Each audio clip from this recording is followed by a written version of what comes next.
Okie doke. This and record. Oh, I guess I need to let everybody in, huh? I guess that'll help. Why am I, is my stuff sharing? Not supposed to be.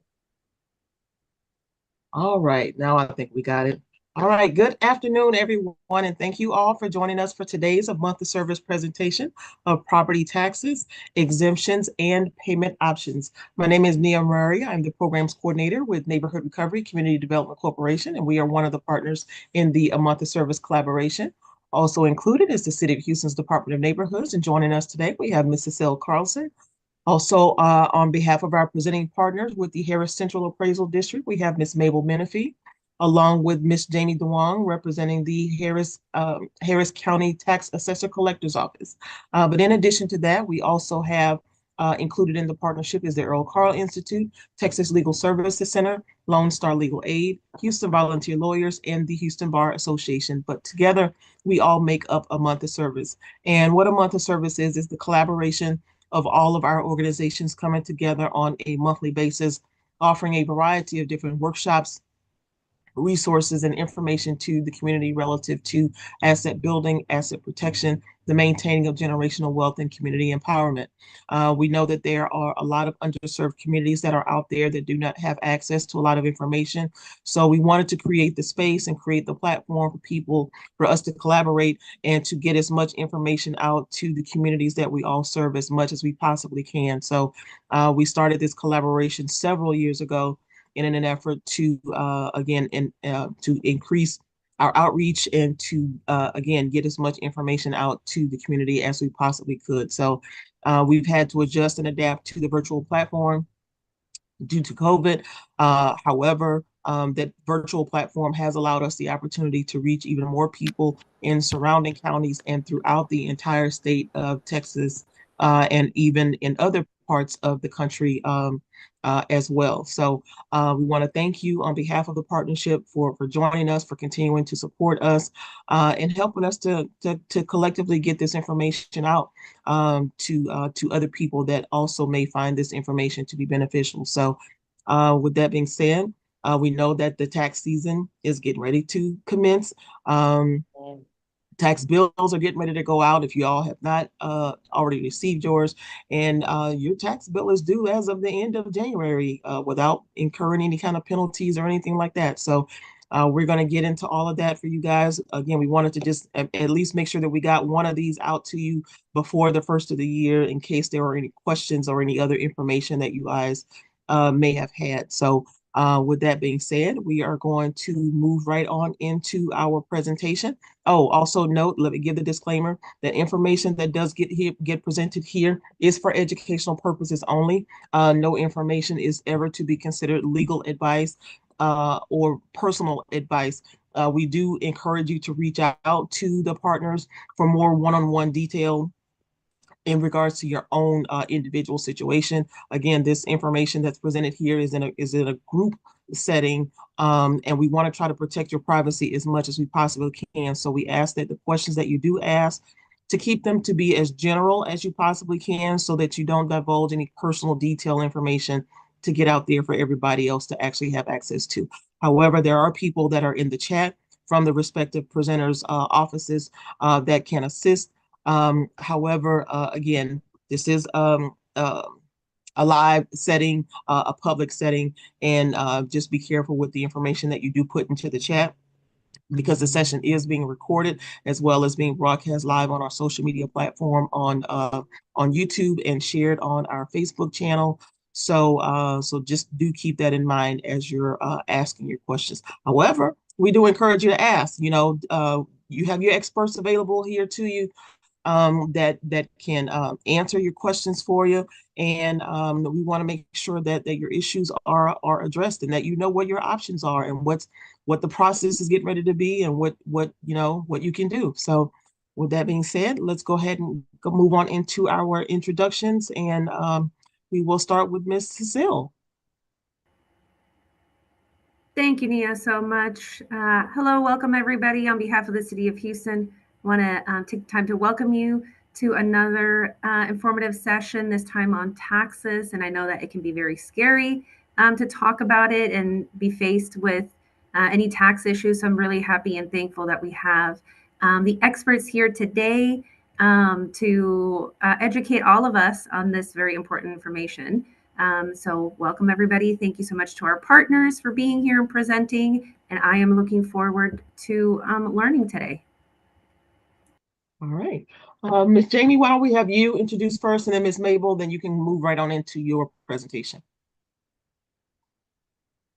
You're on mute. There's always one at every event, and this time I picked the short straw. Today it's you. Hello, everyone. Thank you so much for joining us today. My name is Jamie Duong. I'm the Director of Property Tax. On behalf of Ms. Ann Harris-Bennett, we want to welcome you to this tax workshop. With me on the program today are Shay Pinkowski and Taima Cox. These are our team from the customer service department. You know, as Cecile said, this is a scary time as the tax bills are sent out. Our goal is to be a resource for you because, you know, their taxes are due and there are options that we can help you with. So stay tuned with us. And if you have questions, tap them into the chat. Shay and Taima will be more than happy to assist you with that. And anything, I promise you, anything we don't have an answer to, we'll reach out to our partner and we'll help you get the answers. Again, on behalf of Ms. Ann Harris-Bennett, thank you for joining us. And I'm going to send it over to Mabel. All right. Good afternoon, everyone. As previously said, my name is Mabel Menifee, and I'm with the Harris Central Appraisal District. And Jamie said that she was going to be the one with the problem as far as technical issues. I'm going to see if this works. Hopefully it did earlier, but then when Nia came on, something happened to the screen. So let's see if it still works. And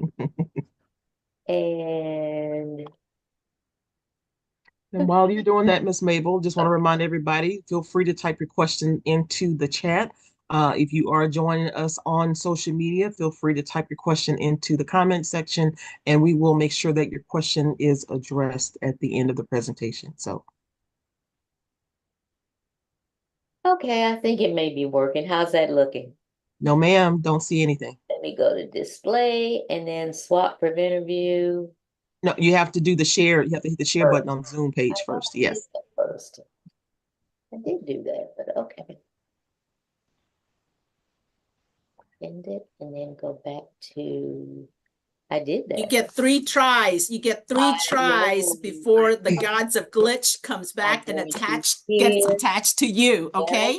I'm ready to hand the baton back to you, Mabel. And then, okay, I am screen sharing now. Now it's up. Now it's up. Okay, and you guys can see it. Do you want to put it in presentation mode? Yes, ma'am. We always have fun at the workshop. It was working, and then for some reason it went poof. Okay, we're back. Now swap view. All right. That's how we know when we're getting ready to touch somebody and give somebody some good information. We run into these little glitches here. All right, everybody, and I seem to have more than my share, but we always get the job done and the message out thanks to this wonderful partnership. Indeed. So I'm going to talk a little bit about property taxes, some of the basics, appraisals, protests, and exemptions, and the basics of where we are today in the tax calendar, which I assume for most of you, everyone has gotten their tax bills or they're coming in. Of course, they're all due by January the 31st. And there is the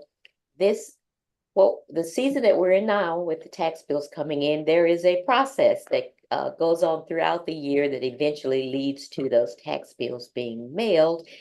And I'm going to start with just kind of how that role that HCAD plays in that. You know, we hear a lot of people say, HCAD, you raised my taxes this year. Well, we actually don't have anything to do with setting the tax rates.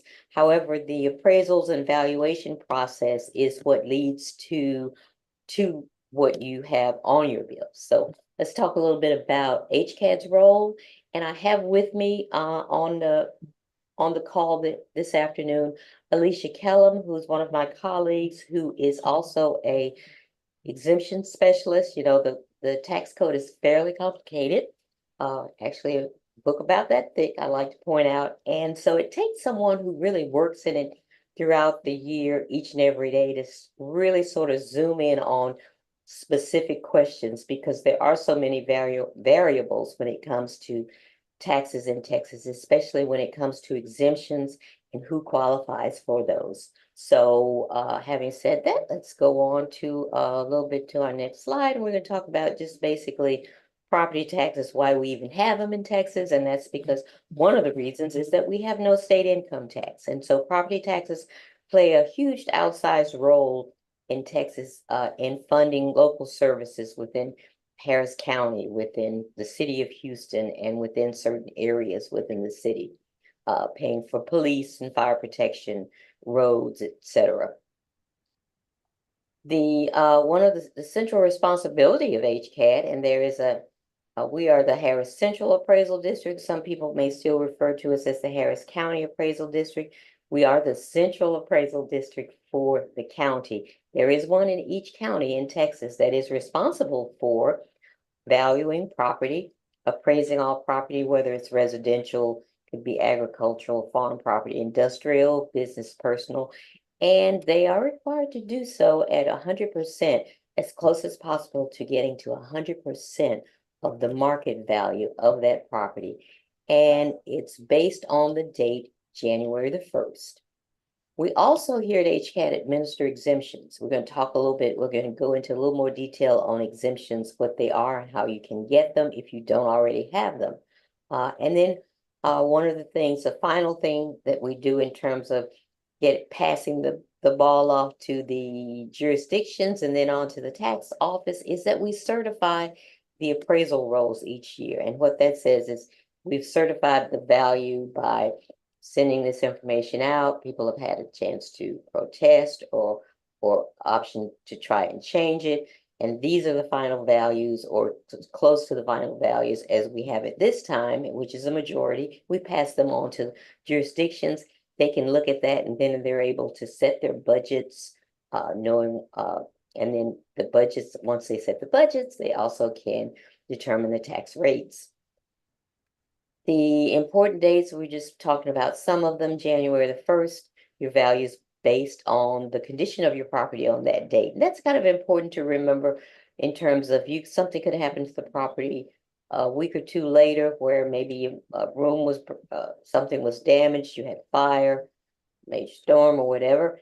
And it's always going to be based on January the 1st.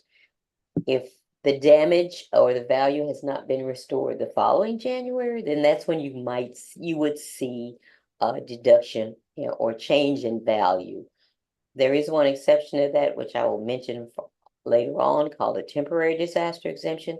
But for most everything else, this is how January the 1st is going to be the date of appraisal. May 15th is that protest deadline that you can say, you can make an appointment, try and get that value changed if you disagree with what HCAD has valued it at.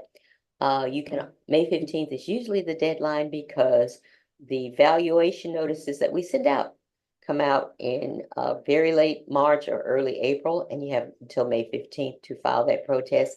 If you got it later, say after April of 15th or 16th, you always have 30 days from the date of the notice, whichever comes later. Then, of course, we're in the season now where the tax bills have been mailed out, and if they're not paid by February the 1st or a plan has been made, they become delinquent. And I've mentioned, well, we are required by the tax code to be at 100% of market value. We are actually a subunit of the state. Many times people think that we're part of the county. However, we work for county jurisdictions, but we are at oversight. The state legislature has oversight of HCAD, and then the state agency that works with appraisal districts is the Texas Comptroller's Office. We do value property based on a system of process called mass appraisal, and value for properties is derived from sales. So sales that are taking place are and what the similar properties are selling for in your area is typically how the value is determined. Here at HCAT, we're responsible for 1.9 million parcels of property in Harris County, and we do serve over 500 taxing jurisdictions. Wherever you are, you may only pay to 4, 5, 6, perhaps, depending on where you live. You pay to different taxing jurisdictions. However, you do live in Harris County, so we know that you're paying county taxes, but depending on where you live, you may be paying a different municipality or city. And this is just kind of quickly go over this. You guys are, if you own property and you pay taxes before, you're used to seeing this. This is the valuation notice. I did just want to call your attention to that highlighted number up in the right-hand corner, which is your I-file number. Whenever you're planning on contacting HCAT, whether filing a protest or whatever, you can do it online using this I-file number. It's a unique number. The number is unique to the property, and so it helps you keep track of that. You can use that when dealing with HCAT electronically, and especially when you are filing your protest.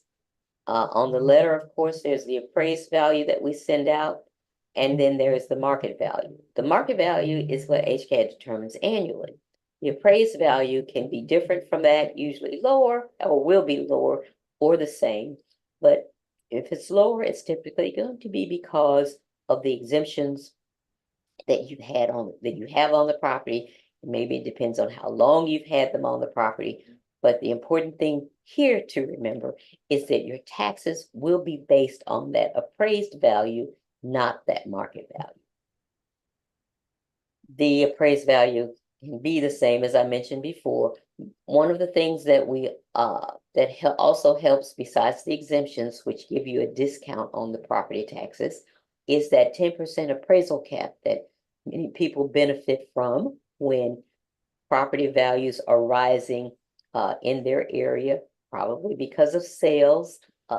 You live in an area people want to live in, and so as they go up, if they go up more than 10% annually, then you're protected by something called a 10% appraisal increase cap, which you would have if you had your homestead exemption. So we'll talk about that in just a little bit.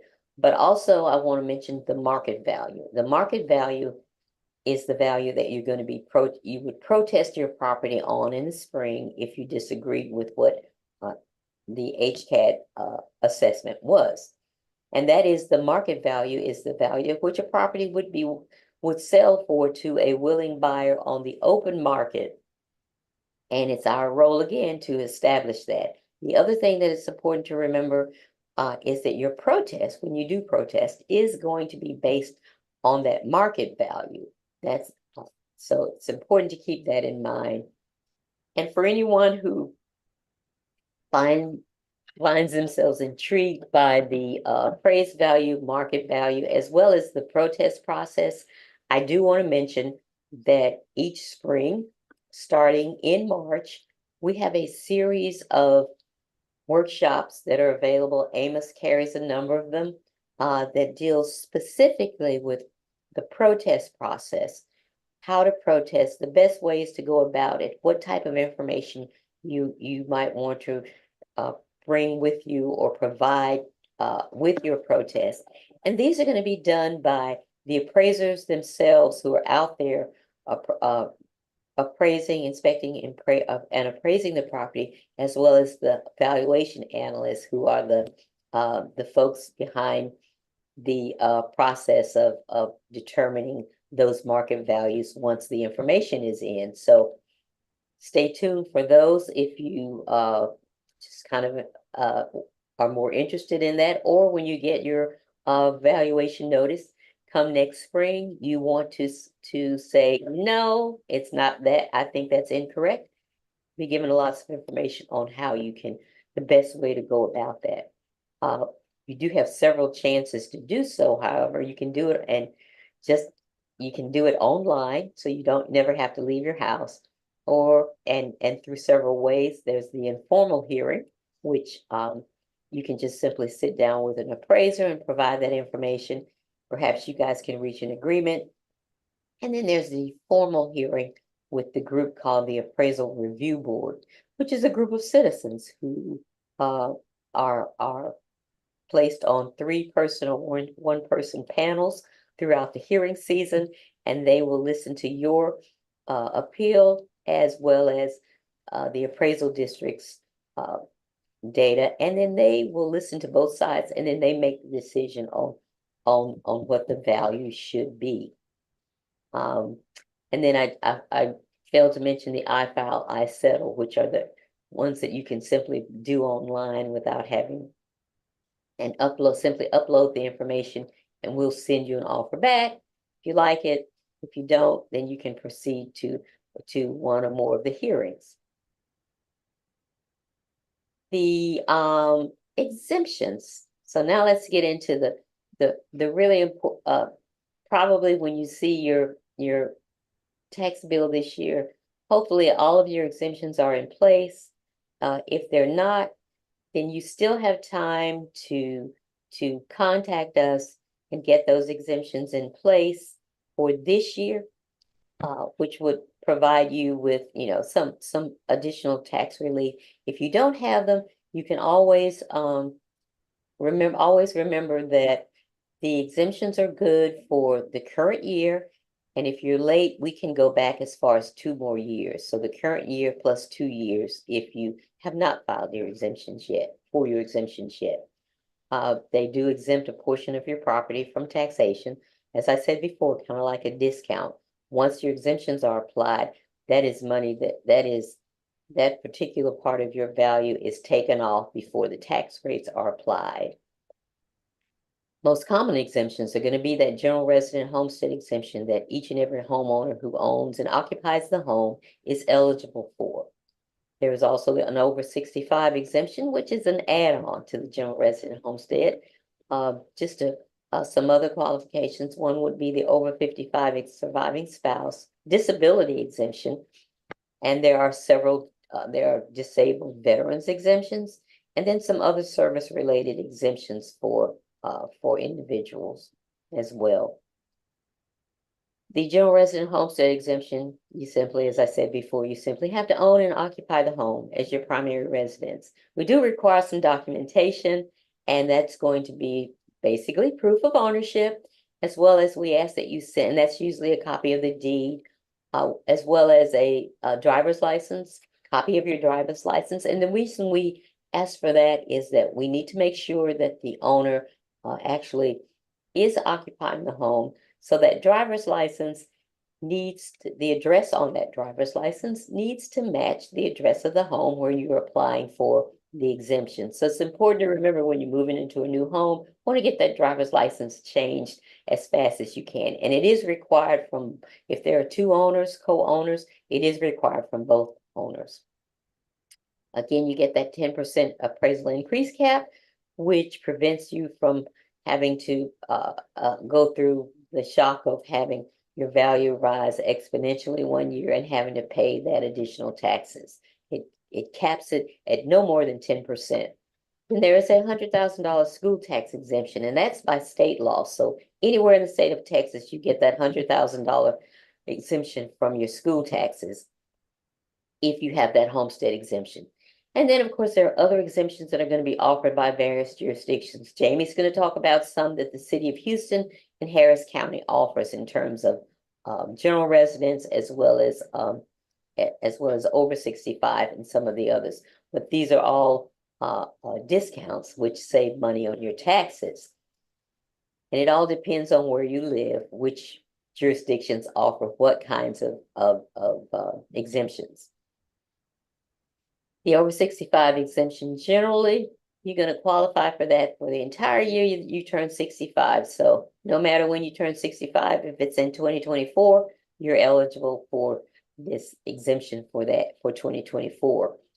The disability exemption, much like the over 65, but with a few tiny exceptions, it's the same thing. Over 65 or disability, You can only have one or the other in this case, but the over 65, again, obviously, is it describes itself. And then the disability exemption is if you are, you become eligible to receive disability benefits under Social Security. You can apply for that with that information. You can also apply for it with if you have a physician statement stating that you're unable to work as well. And we have those forms on our website. But because some people may not have Social Security but are disabled, so those are the two ways you can apply for that disability exemption. And then, of course, the additional benefits on top of the general resident homestead exemptions are the school tax ceiling or freeze. Jamie will talk about that in a little bit. I'm putting a lot on Jamie. Sorry, Jamie, but she will.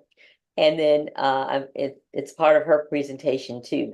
We like to say that the appraisal district and the tax office, we're the two opposite sides of the property tax coin. So sometimes what starts on one side, you need to understand how it works on both as well. So the exemptions, other exemptions that you may, other benefits that you may get from the over 65 or disability include being eligible for something called a tax deferral. You can also pay your taxes. You're able to pay your taxes in installments with no penalties. And then there are other exemptions that also may be granted by individual jurisdictions. Again, that just depends on where you live in the county. The over 55, I like to remind people of this for now because it's one that's some people tend to overlook, but it's for if you are a married couple and you've owned the property jointly or not. If your spouse is the one who's getting the exemption because they turned 65 before you did, and they pass away, the surviving spouse, if that person is at least 55 years of age or older on the date of the deceased's death, you continue to receive all those over 65 exemptions benefits with no interruption. It is important, however, that you contact HCAT just to make sure you provide that information because we may not have it in our records that the co-owner, the age of the co-owner, that may not be the case now that for a number of years, the age of a person was required on the form, but there were years when it wasn't. So it's important just to make sure that we have that information so that you can continue those over 65 benefits. If you are the surviving spouse and are at least 55 years old of age. Okay, the next one, the one I want to kind of make sure I point out as well is the heirship exemption. Now, this one is important for individuals who may have inherited property, but there are other heirs to the property as well. They may be living in the home and taking care of the home. There may be other heirs who might be living with them, or those other heirs have their own homestead exemption and home someplace else, and they're enjoying that 100%. But because this person does not, previously they were only able to get a percentage of the exemption. For instance, if there were 4 heirs, they could only get 20%. There is a process now that can be provided to help that heir, to make sure that heir gets 100% of that exemption. And it's on the application. I just wanted to point that out. When you ask those questions, when you answer those questions in yellow that you see here on the form, that kind of triggers a process where we can help that individual get the 100% exemption. But it's important that if you know of folks living in homes where there are multiple heirs, it's important to get the word out because so many people don't know that they can do this. And it's very simple in terms of needing an affidavit, establishing their interest in the property, a death certificate of the previous owner, copy of the property's utility bill. Why is that? Because we need to make sure the property is being lived in, and then a citation of any court records that you may have indicating your ownership rights as well. But if you have any questions, this is one thing, feel free to call HCAD about, and someone will help walk you through how this process works and get that application filled out for you. The immediate resident homestead exemption. If you're out there and you're new, you're listening, you just bought your home. Remember I mentioned January the 1st being the magic date for a lot of things. HCAD, this new law came in a few years ago, which allows you to get an immediate resident homestead exemption, whereas previously you had to wait till January the 1st.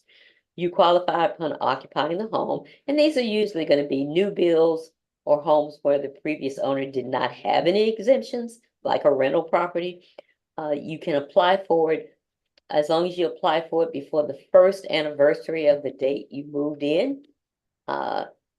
You will qualify as long as the previous owner did not have exemptions on the home,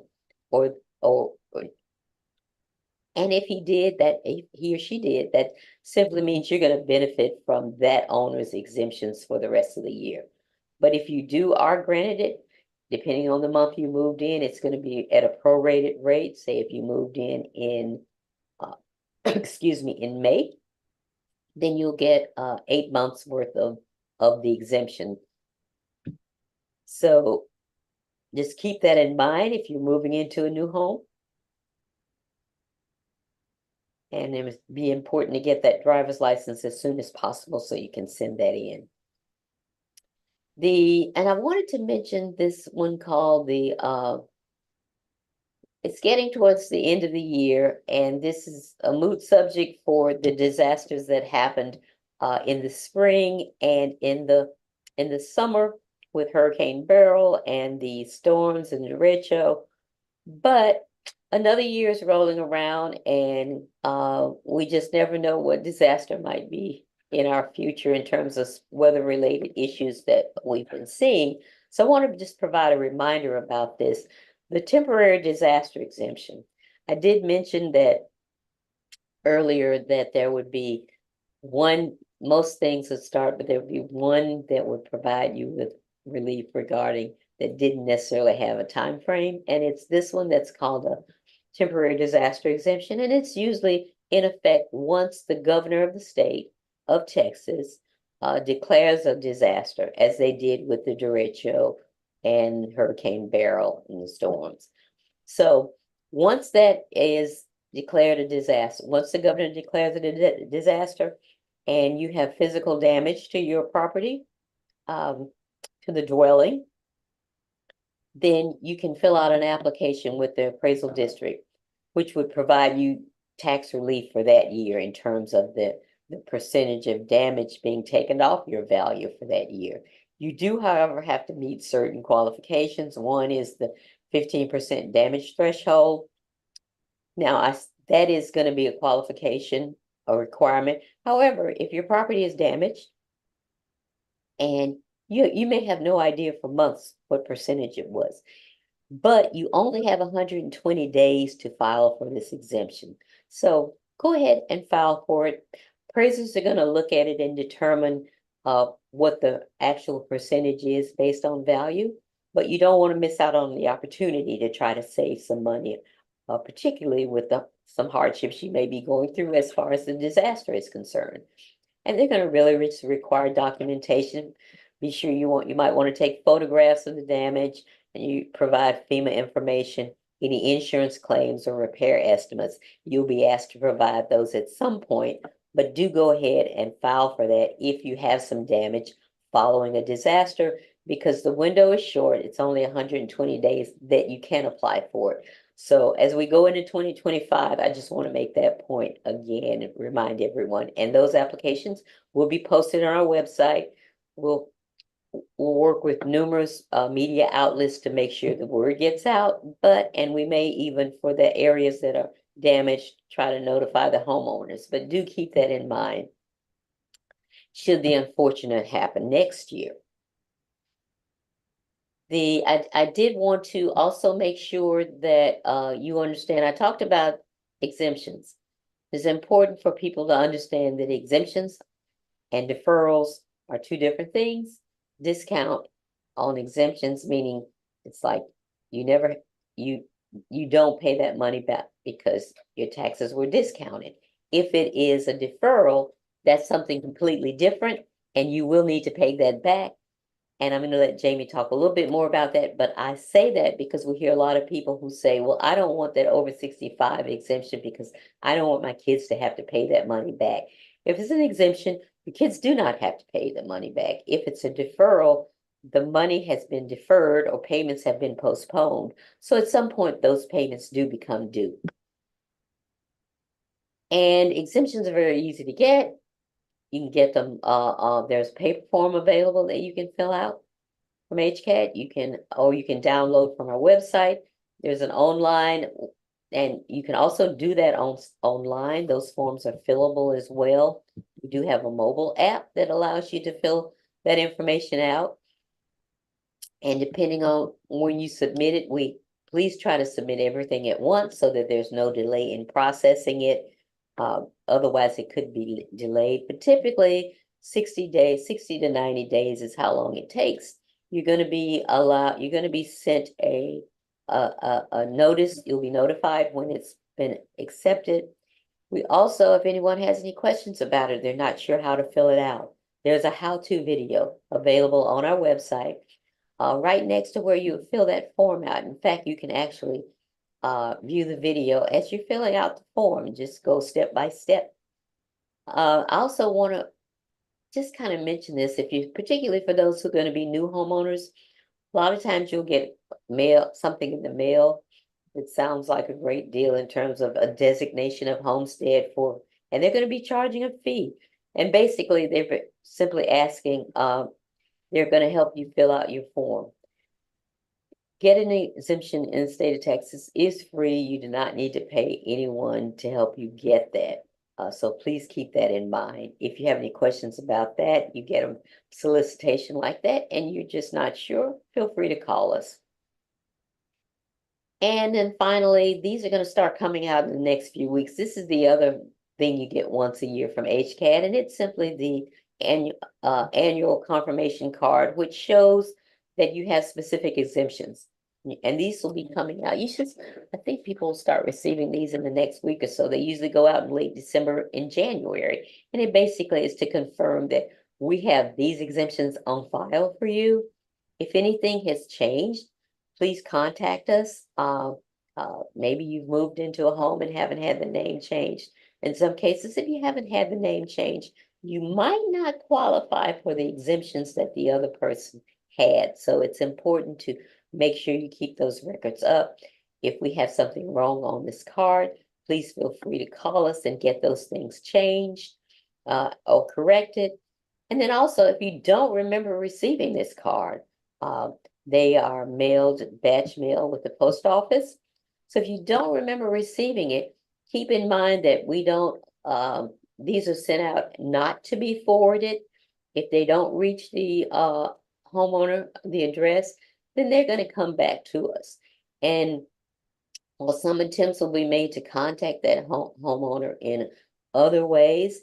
If we are unsuccessful, then there's a good chance that those exemptions may roll off your account and you would need to apply for them again. So just keep in mind, you see this card, everything's right, throw it in the drawer, do whatever with it. If you don't see it, you feel free to give us a call. One quick thing I wanted to add, something called a circuit breaker. If there's anyone on this call who may be listening as a result of they have rental property, there is something that was introduced last year called the circuit breaker.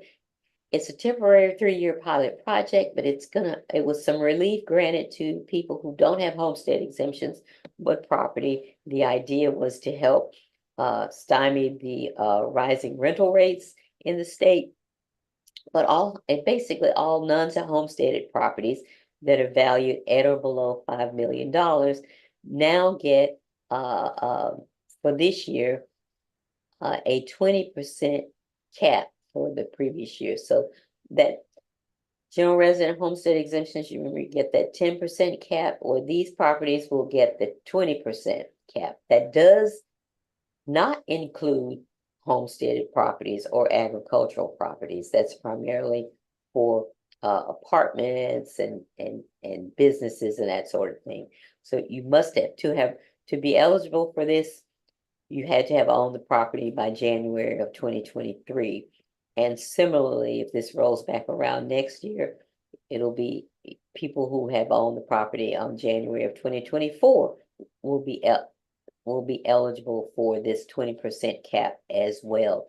And this is automatically applied to your account. So there's nothing you have to fill out there.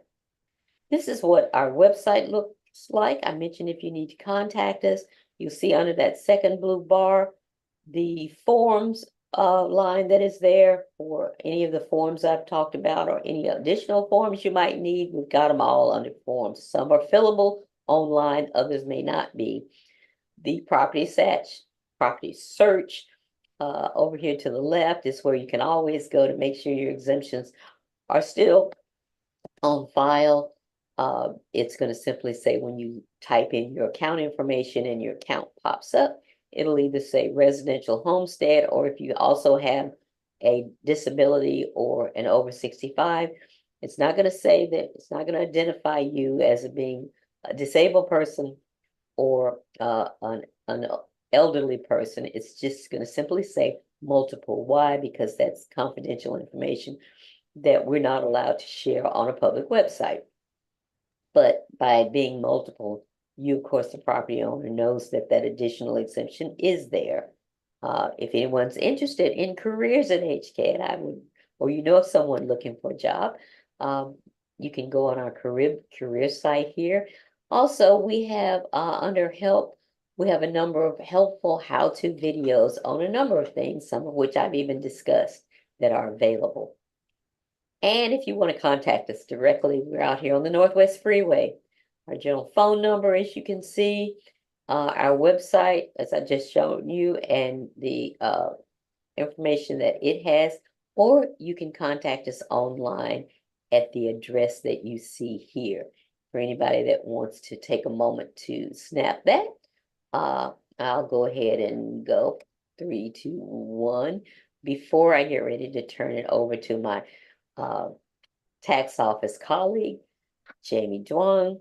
Again, if you have any questions, please feel free to contact us. And Alicia is in the chat box if you'd like to put your questions there, and we'll be happy to share the answers. Thank you so much. And here's Jamie. All right. Thank you so much, Mabel. Lots and lots of information, and seems like Mabel's giving me a lot of assignments too. Love it. So I'll make sure I'll check mark it for our audience as well. But always, if anything that we've addressed or we didn't address and you'd like to hear more about, tap it into the chat room, and at the end of the session, we'll be happy to elaborate on the answer or follow up with you on that. And, part of this program is the chat room end of it that makes it so exciting and so much fun. So let me get this started, and then we'll start on that. Okay. So let's see.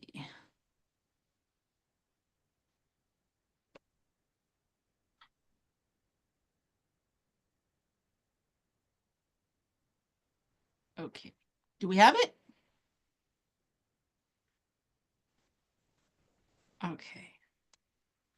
Yes, that's it. Okay, so everybody sees it now? All right. So thank you, everyone. On behalf of AMOS here, our platform with the month of service, and Ms. Ann Harris Bennett, your Harris County Tax Assessor, Collector, and Voter Registrar, I want to welcome you to the session of the property tax section of the workshop. As I mentioned before, with me today are Shay Pinkowski and Tima Cox, who are our customer service team that are working the chat room. Again, if you have questions, if you just received your tax bills, or, just curious about what some of this stuff means, I hope to be able to address all of that. But if not, put it in the chat room. You may be surprised that other folks may have questions that are similar to you. And it usually brings out, discussions that that will be fulfilling. Okay. So without further ado, let's start with the program. Okay. A little bit background about the property tax office. Harris County, for our particular office, we collect about a little bit over $8 billion in property taxes annually. And for this comes from about a little bit over 1.9 million accounts that the appraisal district handles.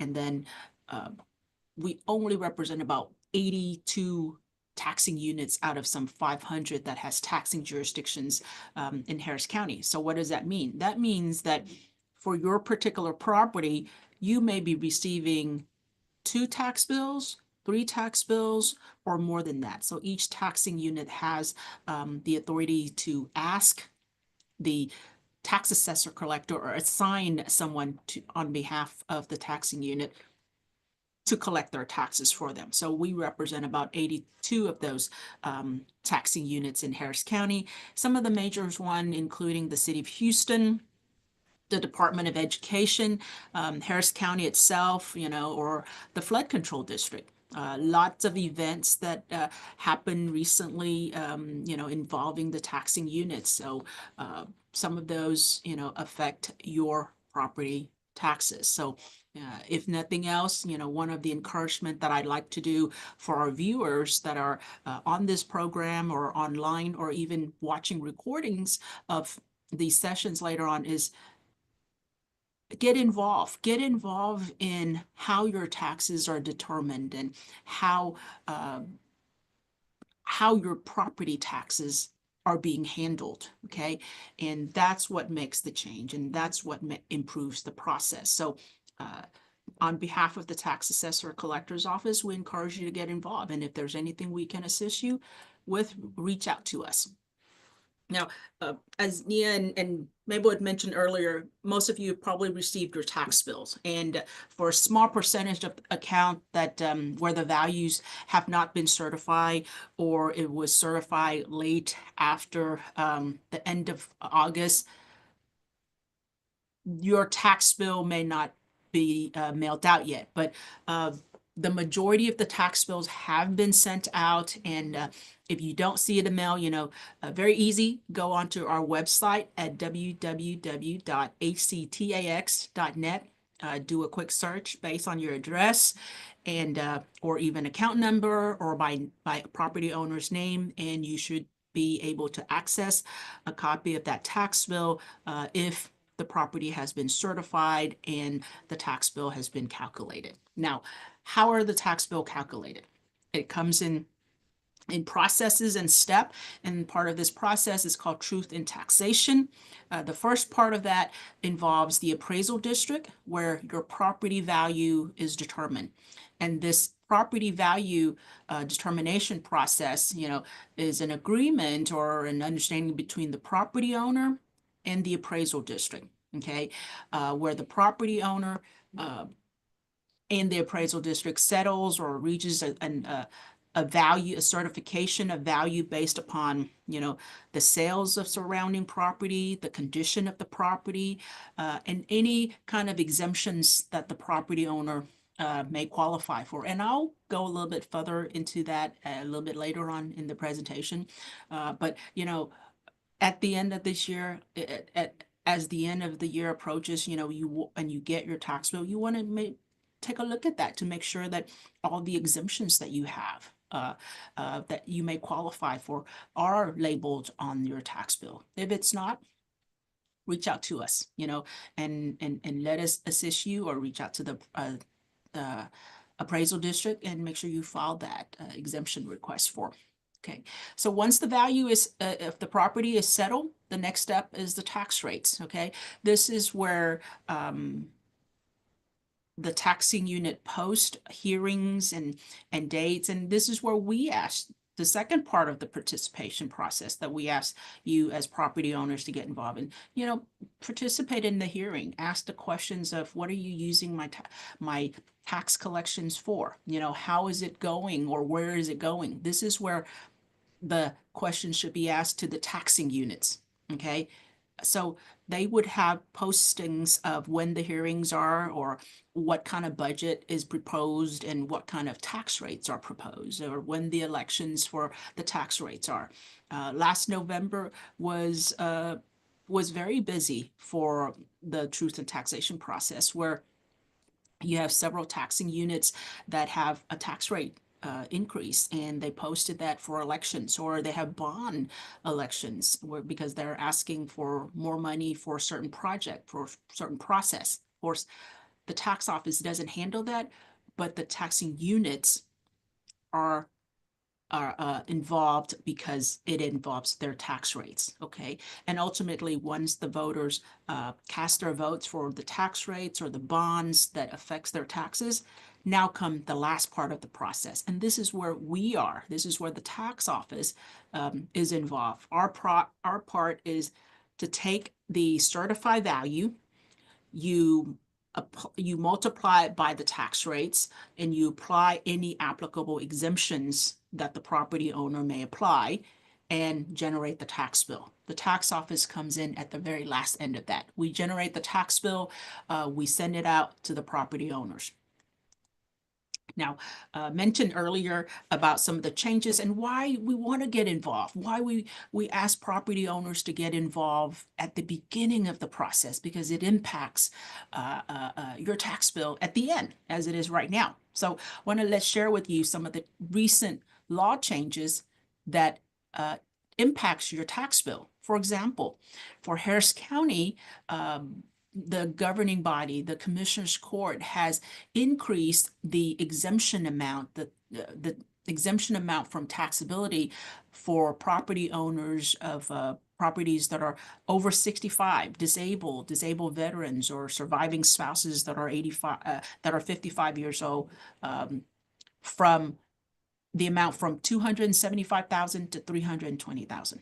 Okay, the City of Houston, for the similar category of ownership, for someone who is over 65, disabled veterans, surviving spouses that are over 55 years of age, if anyone in that category, if they're property owners of a property that is in the City of Houston, the amount of exemption increases from $160,000 to $260,000.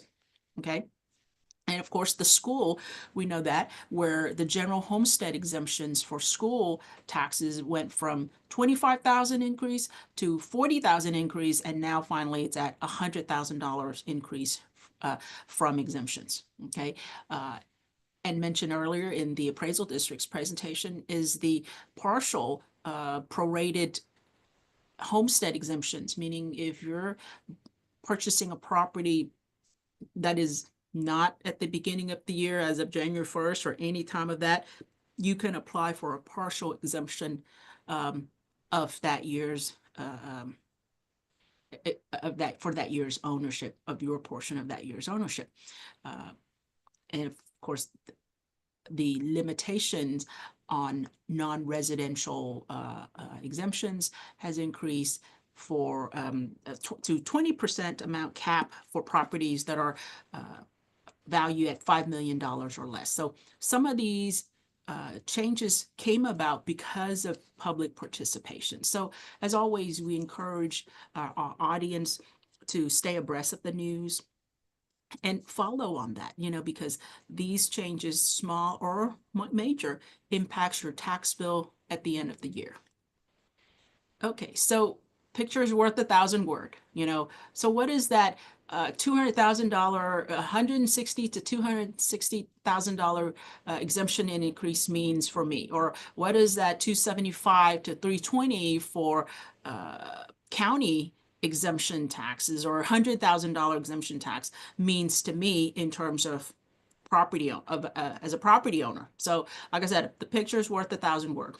We took a sampling of a property that is in Harris County, within the jurisdictions of the city of Houston, and did an estimate on an average residence within the boundaries of the city of Houston, Harris County, and say, well, how does this exemption may have an impact? And this is just an estimate of a property that has about $325,000 in market value. Okay, so without any exemptions, okay, let's say the property owner did not file for any exemptions. So you're looking at an average tax bill of something that's over $7,400.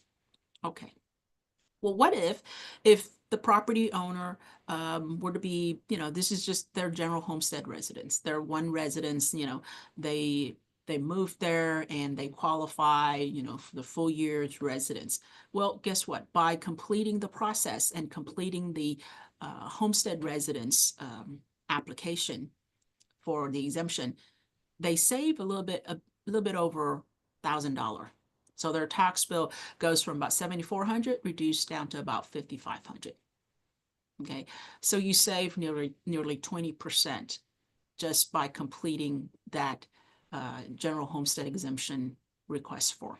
Okay, and as Mabel mentioned, part of this application process involves you submitting your driver's license, and you can also do it online. You can do it, via mail as well too. So, but the important part of it is make sure you follow through and complete the process.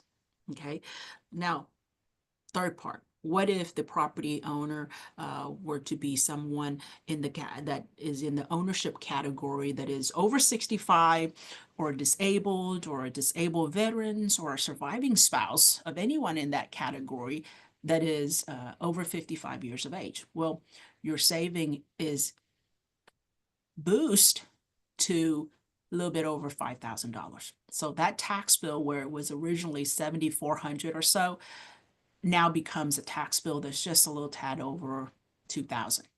Okay, so there it is. The value, the dollar value of having exemptions, of having a general homestead exemptions, of having an over 65 exemptions, is substantial savings. Now, these, on the initial years of that, these applications need to be submitted. You need to take the initial step to fill out the form, provide the requested or required documentation to get these exemptions. And once you apply for these exemption and that property remains your residence, you shouldn't have to renew any of that. Okay, so these exemptions, and if you don't apply for them, it's money on the table that you're leaving to somebody else. So as always, we encourage our property owner to check their bills, and if you haven't, and this is your property and you live there, if you haven't, make sure you follow through and apply for the exemptions, because it's a lot of money that's being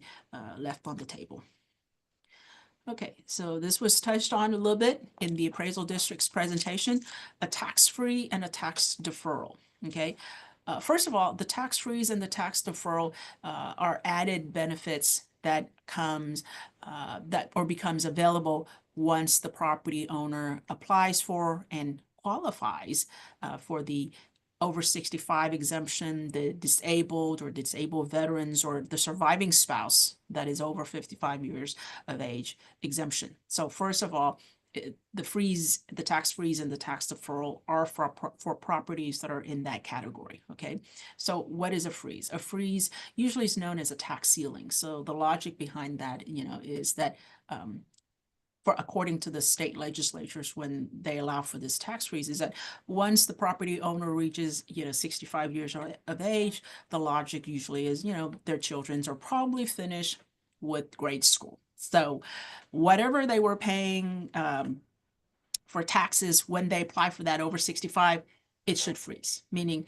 the property owner should not have to pay more than for the school taxes than what it was when they applied for that 65. So hence the freeze.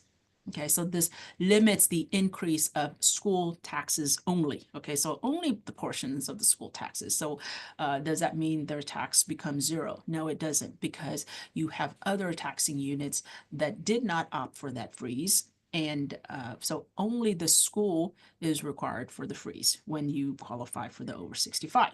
Okay.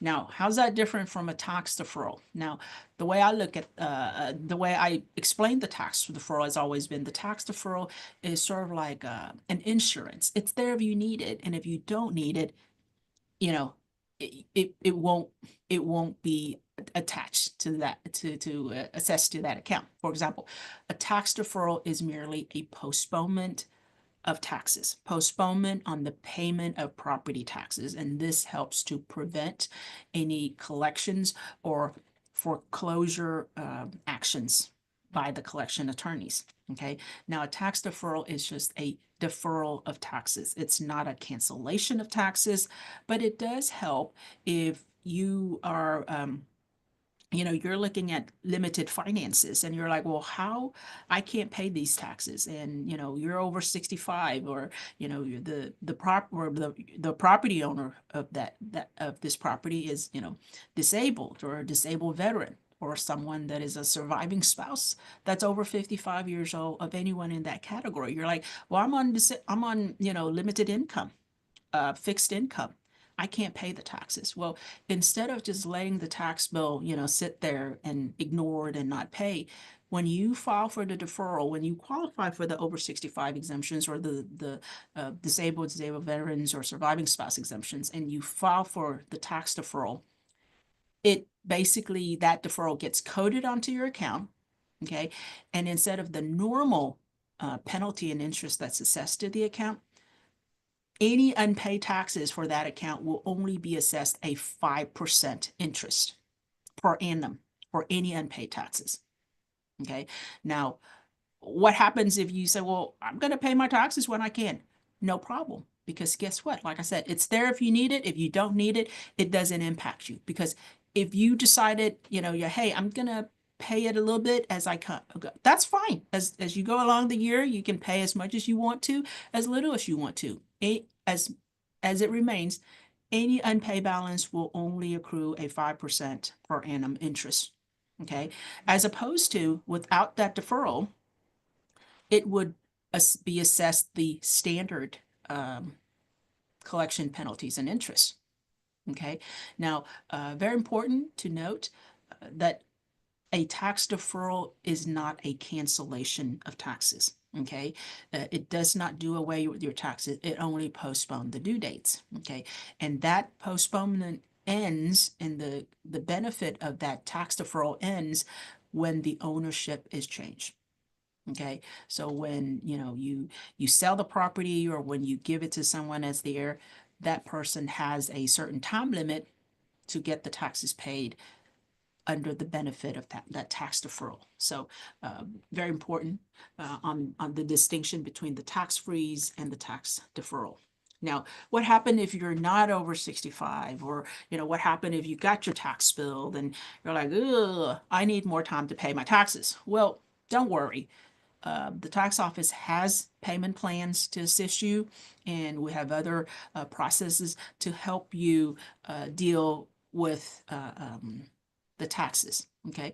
Reach out to our office, because our payment plan can be from 12 months or even less than that, all the way to 36 months. Okay. And you can start requesting that as early as February the 1st of the year. And the point of having a collection, of having a payment plan on your account, if you are unable to pay the taxes in full, is that a payment plan helps avoid collection efforts. It helps avoid foreclosure actions. Okay.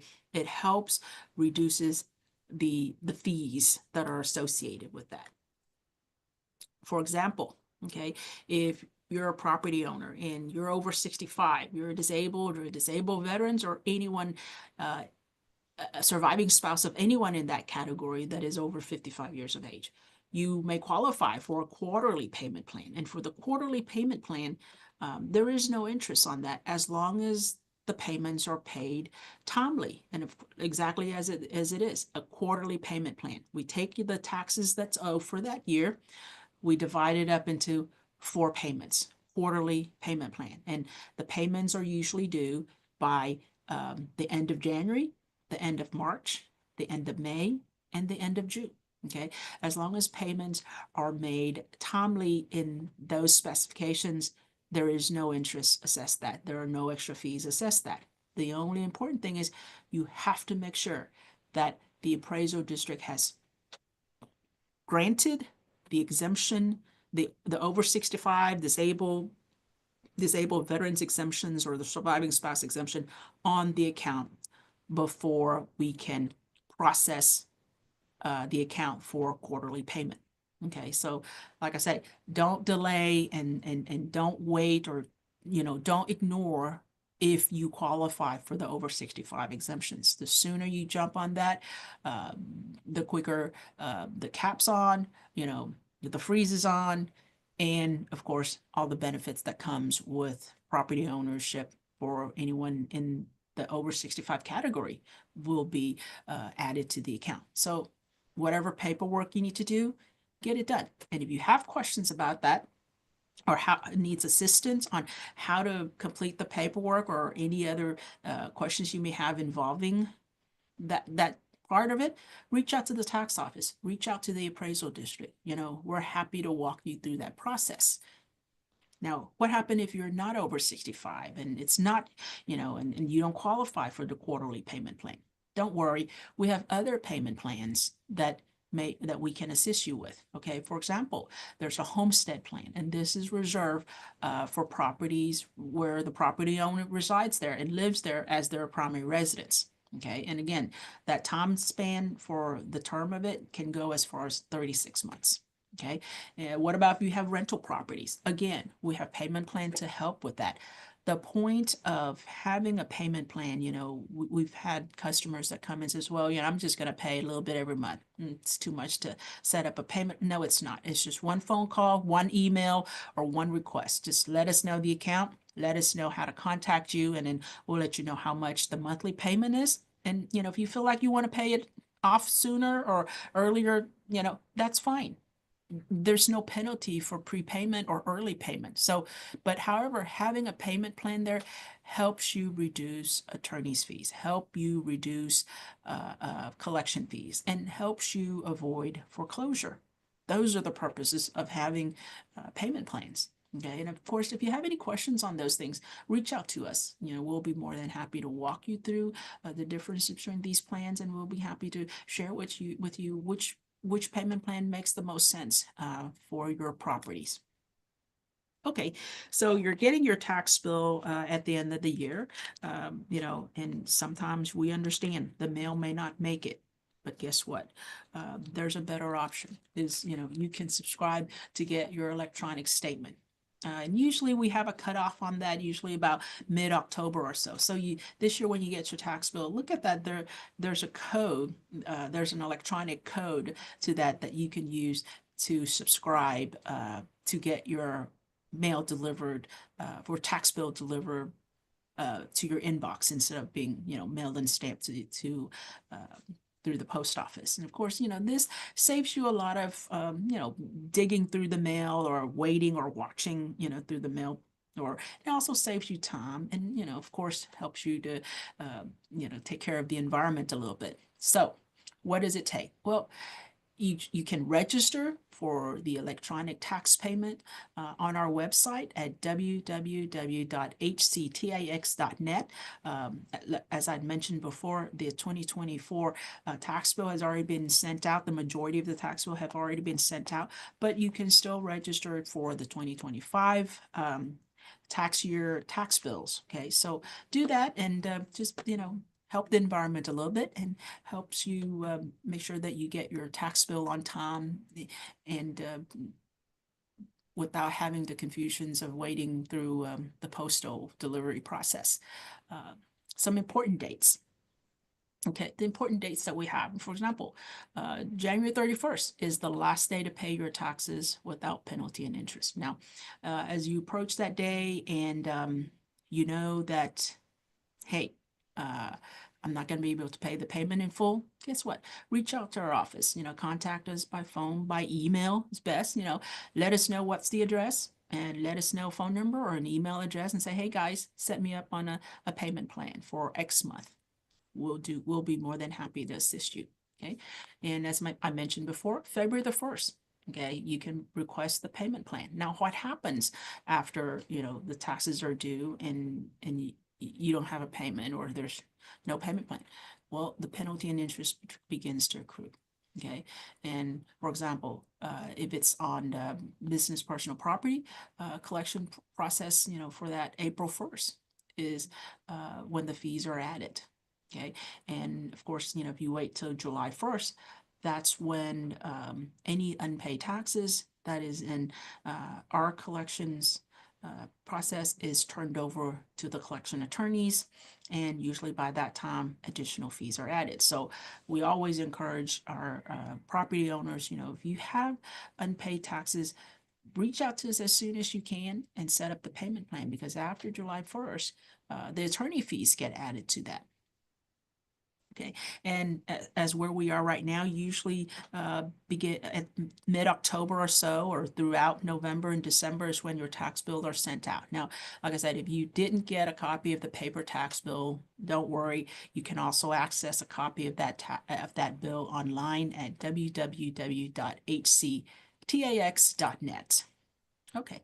And always, if you have questions, reach out to us. We're here to help you. And online, you can access and also make your payment at www.hctax.net. You can email to the tax office at tax.office@hctx.net. Or as always, you can reach us by phone at 713-274-8000. Oh, and that is the end of my presentation. And of course, if you have any questions, reach out to us, let us know. All right.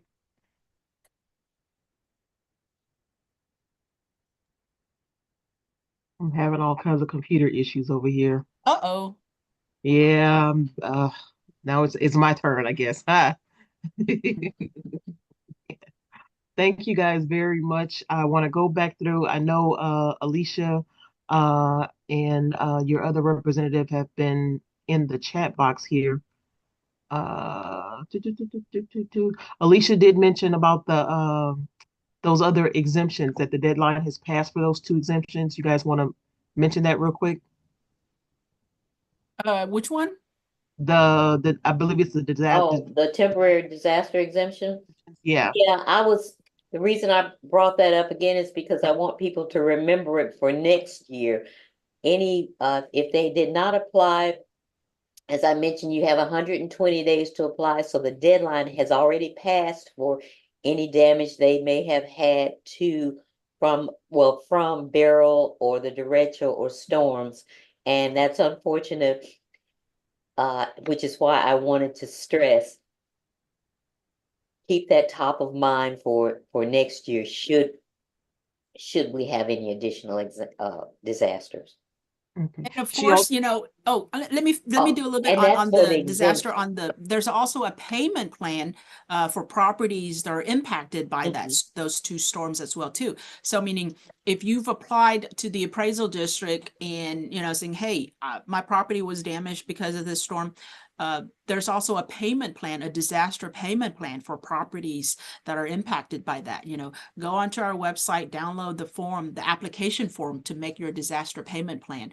And the details are there as far as what's required for that application process. But mainly it's where you can request to pay your payment in quarterly payments for if your property was impacted by the storm.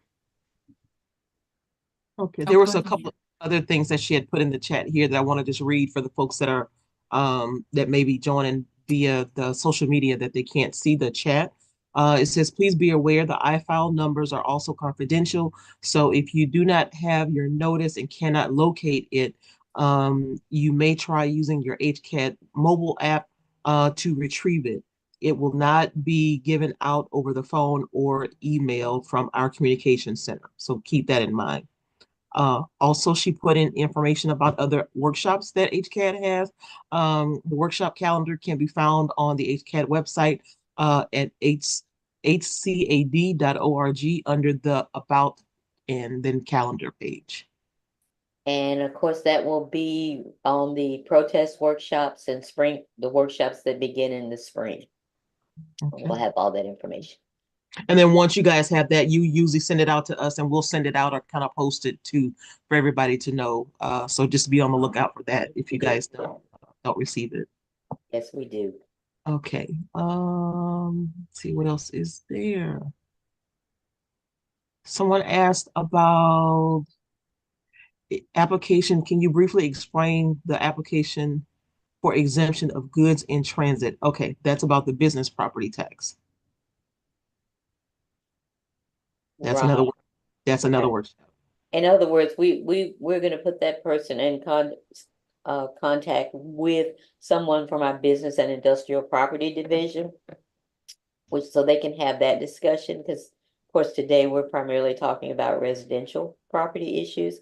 And we do have for folks who may have questions about agricultural property, business personal property, business industrial property, we do have separate departments that can handle that, and we're more than happy to put you in touch with a content expert working in those areas. Okay. And we also, for renditions, as you remember, we will be sponsoring probably through AMOS another renditions workshop for folks who are small business owners in the spring. We should probably see about doing a couple of those instead of just the one that we did. Sure. Okay. As long as they're before the deadlines, otherwise after that they'll be angry. Yeah, the deadline is what, April 31st. So yeah. Oh wow. Because it's a hard, fast set deadline. For business properties, folks. Yes, for the don't let us- BPPs. We're not talking residential on this. No. This, No, so for BPP. good. That's still May 15th. Alicia also says, please be aware that the electronic code for the electronic tax bill is not the same as the HCAD iFile number. And rendition deadline is April the 15th for businesses. Right. Okay. All right. Just wanted to make sure that we differentiated all of that. There was only one other question that was emailed to me prior to. I'm a first-time home buyer, but did not get much benefits on the status when I bought the house. I also started. Are there any other benefits? I'm not sure what that question was about. The I think how is household size calculated? I'm a first-time home buyer and did not get much benefit of this status when I bought the house. I also started my own business. Are there any other benefits? I'm not sure. Maybe the person can unmute and elaborate. Well, that was a question that Oh, that was emailed to me, but let me see who.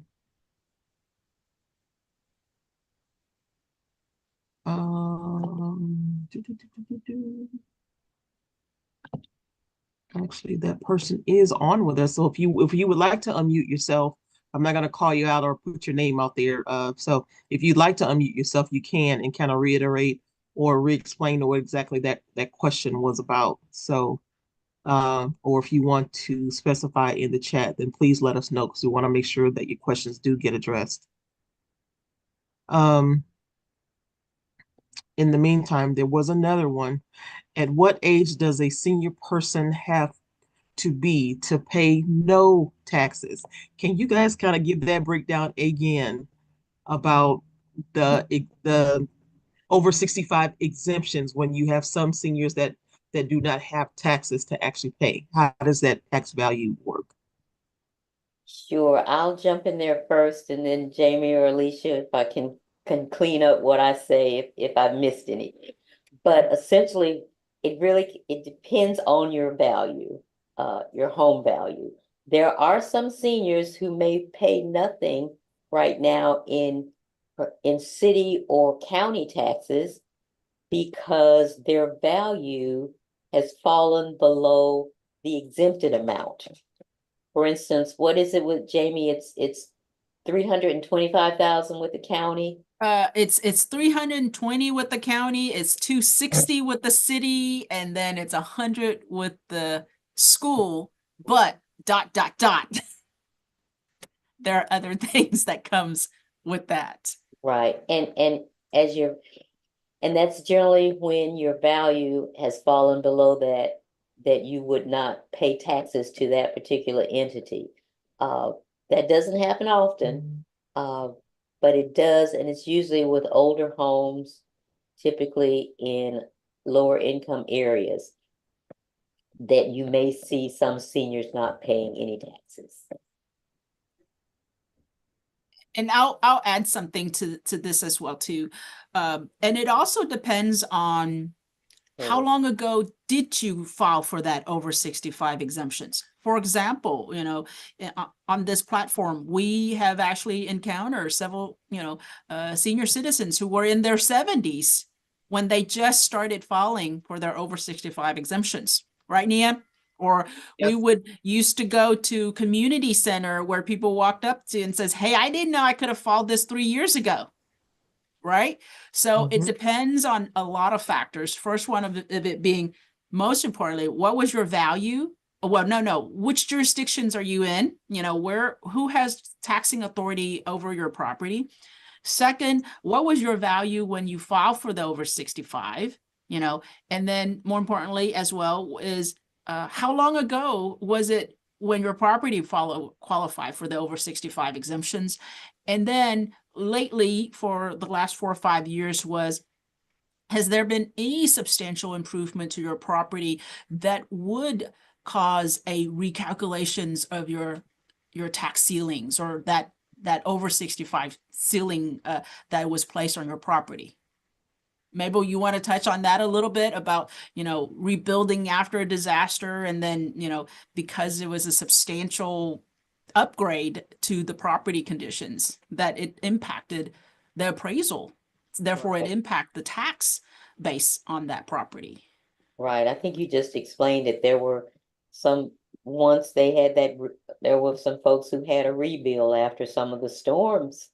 And because that value increased based on the fact that it was a new build, and some other factors, then they may actually have found themselves with a tax bill when they previously did not have one.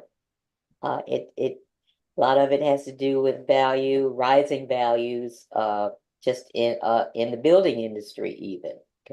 So Alicia also put here, she says, right, it is based on the value of your home and the benefits allowed by each taxing jurisdiction, each ISD, each MUD, each UD, each ESD, colleges, etc., may have something different. right. Okay. So she says new construction value is not covered under the 10% tax limitation or the tax ceiling. That means if you mean referring if you add something or do some kind of renovation? Right. Okay. So in other words, if you add value to your home, then that 10% It's going to be recalculated. is going to be The value recalculated. is going to be and keep in mind, it's not for general maintenance. You know, if you put in you got to put on a new roof or whatever. It's when you add value, such as adding an additional room or patio or tennis court. When you add those things to it, that increases the overall value of the home, Okay. All right. and will just cause your taxes to be higher, as Alicia said. Okay. And I was just checking on social media, and apparently it was not my computer. It was not me. There are some issues going on with social media on Facebook. So there are some posts. There are a couple of links for this presentation that I added to our social media pages, and they're not showing up. So it's a Facebook issue. So it's not my computer. I thought it was me. No. So be on the lookout for the link if you guys want to go back and watch this presentation. Again, it also is being recorded. So the link for this recording will also go out for you all to go back and review and to share with other people that may also need this information as well. And online or via the Zoom link that I sent out, this presentation will be available through the end of January, as we won't have one of the, or actually, will we have one of the property tax presentations in January? You guys I'm not sure. one before the end of the month? Uh, We'll keep you guys posted. We'll let you know yeah, about okay. the schedule after the first of the year. So we'll definitely let you know. But if not, either way, this recording will also be available through the end of January for you guys to go back and review too. And it'll be posted on our YouTube channel as well. All right. I don't have any other questions. And I didn't see anything else in our chat here. So I hope I got to everybody's question. So I'll add this before we head out of the workshop. If you get your tax bill, folks, and the address is not there or the name is not there and that's not you, or you think it should go somewhere else, or you didn't get your tax bill and you check your tax bill online and it's mailed to a different address, to make those changes, download the correction form, the real property correction form, and basically, if you're changing a mailing address, it go, or the ownership information, it goes through the appraisal districts, and once the appraisal district makes those change, they'll dispatch that out to the taxing units that are collecting. Okay, so don't say, hey, tax bills to the wrong place. Tax office corrected. No, we can't. The changes to the information has to go through the appraisal district. And that's very important. And there's a form that the appraisal district uses for that. Okay. What do you do when you've got those folks that have like the empty lots that have an address of 0? I've seen that quite a bit. Well, that's just because they haven't, I guess, filed with the postal office to get an actual mailing address, a mailing designation for that location, but there's an ownership, the appraisal district, and I think Alicia and Mabel can distinguish for some further details. There's the ownership, there's the property address, which can be that 0 Main Street, and then there's the property owner's mailing address that we distinguish on the back end in our system. And that can be a PO box, that can be, something else. I mean, so if you're trying to look up to make sure that your property tax has been paid correctly, it's been applied to the right account, and there is no address there, then how do you can search by property owner. You can search by account number, and that would be the alternative to link to that. Can you also search by legal description? You can go to the appraisal district site and get the legal description search on, and then it'll give you the account number, which will be more succinct, and then you can take that to the tax office end of it, because for us, we don't have a search alternative for by legal descriptions. Yeah, not on the tax office website. Especially not on 0 Main Street. I mean, it'll list all the ones that have 0 Main Streets. Oh, okay. And it says here to update any ownership please complete the electronic name and address change request form located on hcad.org under forms, all forms, corrections, and it's form number 25.25 BRP. And that link for that is also included in the chat for you guys. Okay. Also, go ahead. Also, if there's not a site number, the owner should check the legal description to make sure that it matches what the deed states. So double check your tax record with your deed to make sure it's the right one. All right, that explains that. Well, I believe that is it for for the remainder of the time that we had allocated here for the presentation. So we want to thank you guys very much. It's close to the end of the year. You guys got a lot of things to wrap up, and we're glad that you took the time out this afternoon to come back and present this information again. Again, we know that the tax bills are coming out. Um, what is the deadline? Like if you haven't gotten your tax bill, by what date should somebody say, hey, I don't have my bill yet?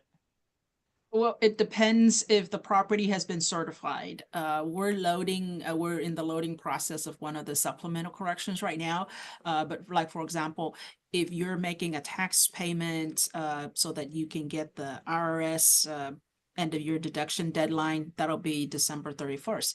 And even if your account is not certified, you can reach out to us and get an estimated tax amount so that you can at least write the check and get that deduction on your bill. Now, if your account has not been or has been certified, then you can check online and your tax bill will be available even if we haven't mailed it or you haven't received it in the mail. So either way. Okay. All right, cool beans. Well, thank you all very much. You all have a wonderful remainder of your day, a wonderful and a safe holiday season coming up, and a happy new year to you all. Look forward to new and exciting presentations presented by the A Month of Service Partnership for 2025. If you guys have some other particular topic or some kind of area of interest that you all may be interested in that we don't currently offer, then please make sure that you complete the survey and let us know, how we're doing, if that the information that you guys have gotten throughout the year, if it's been beneficial. Just kind of give us your feedback, because otherwise we don't know. Want to make sure that we're doing a good job and that we're getting the correct information out to you guys, or information that you actually need or that you find to be helpful. So definitely share your feedback with us so we can know how to plan for 2025. So with that being said, thank y'all Leah, again. that, But yes, that ma'am. can I just make one addition? I stepped out. I don't know if Jamie Absolutely. or not, but 2025, upcoming in early January begins a new legislative session. And some of you were familiar, may have voted on Senate Bill 2, which increased your your exemption for school taxes, as well as introduced some other changes, many of which taxpayers have been clamoring for. So I just want to remind everyone that now is the time, if you have specific things that you want your legislators to push in the upcoming session, now is the time to begin contacting them and letting them know what specific issues you as their constituents want to address as it relates to property taxes. Well, Mabel, you just opened up another can, so I'm gonna Oh, have to it's time jump to on go. that can. You poked the bear. I poked the bear. I'm sorry. You poked that bear, you ripped that envelope. I I'm just getting said, it on let it that go. envelope right now. But no, I just want folks who are listening to know they have the power. All right, so Okay, so let me jump on this. Folks, gosh, as somebody who has been working with the state legislators, oh my gosh, for almost nearly a decade.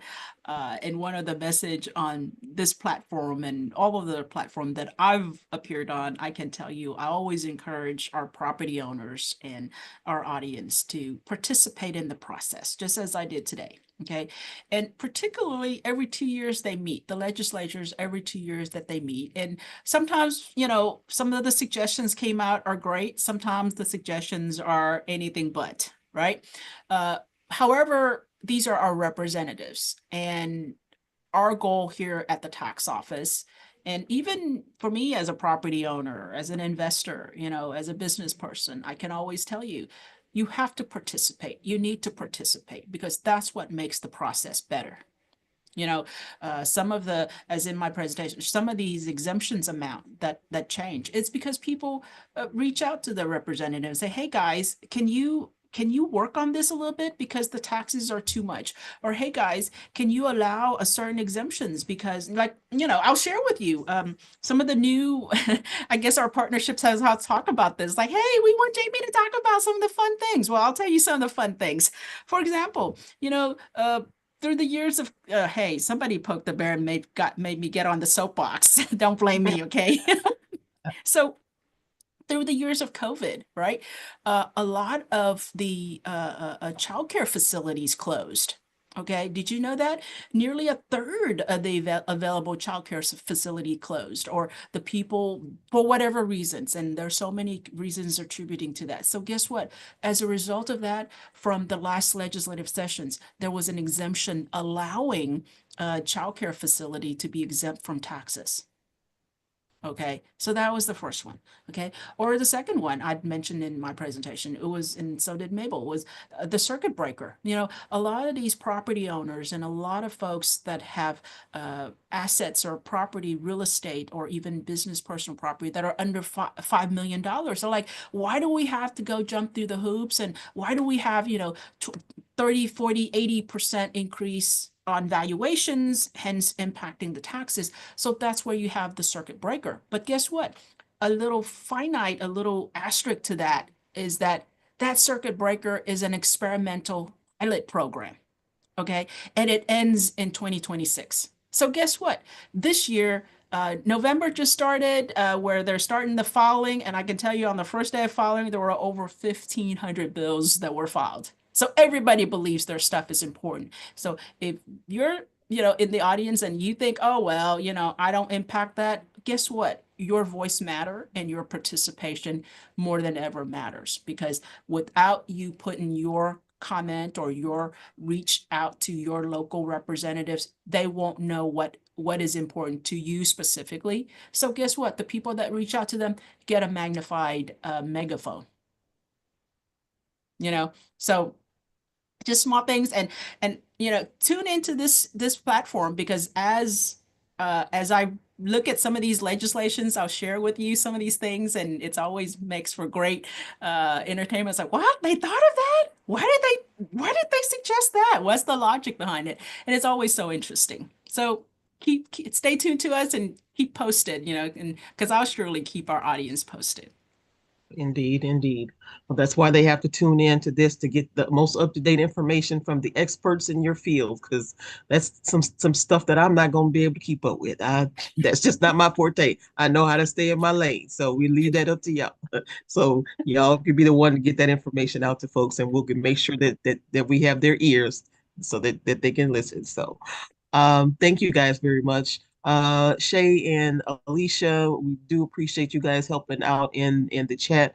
And for you guys to coming back and joining this presentation to make sure that people's questions and things like that get addressed. I don't want it to be overlooked that that your helpers also are very instrumental in getting a lot of information out to people. So we do thank you guys for being here to answer those questions in the chat.